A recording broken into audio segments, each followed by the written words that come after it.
डिम्पल सिंह और मैं आ रही हूँ 6 मई को आप सबके अपने शहर आरा पियरो तेलाड़ गांव में 6 मई को गोल्डी राय जी के तिलक में। तो आइए आप सब भी और हम सबके साथ मस्ती और धमाल करें। नमस्कार, प्रणाम। हम बानी समर सिंह और आप लोगन के बतावे बड़ा खुशी मिलता है कि हम आ रहल बानी 6 मई के पियरो तेलाड़ गांव में, जो कि आरा के पास हमारे बड़े भैया पंकज राय जी के छोटे भाई के तिलक समारोह में। आप सब लोग भी आए, भारी से भारी संख्या में कार्यक्रम के सफल बनाए, खूब आशीर्वाद दे, प्यार दे। 6 मई के सब लोग आए पंकज राय जी के घर पे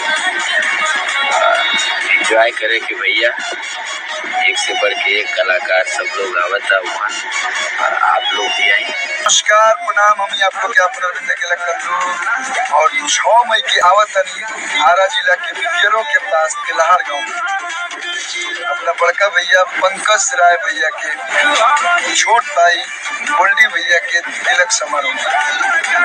हम ही ना भोजपुरी की एक से बढ़ के एक सुपरस्टार आ रहा बनी आप लोग के अपन गाँव में। ताई लोग हमारा बनी, आप लोग भी सब बहुत बहुत धन्यवाद। प्रणाम, मैं आपकी प्रिया सोनी और मैं आ रही हूँ आप सबके शहर आरा जिला के पियरो तेलाड़ गांव 6 मई को पंकज राय जी के छोटे भाई गोल्डी राय जी के तिलक समारोह में। और मैं प्रणाम करती हूँ बड़े भैया अखिलेश जी को। तो आप सब आइए और ढेर सारा प्यार आशीर्वाद दीजिए और प्रोग्राम का आनंद लीजिए। आरा जिला के तेलाड़ गांव में बहुत भव्य कार्यक्रम के आयोजन भइल बा।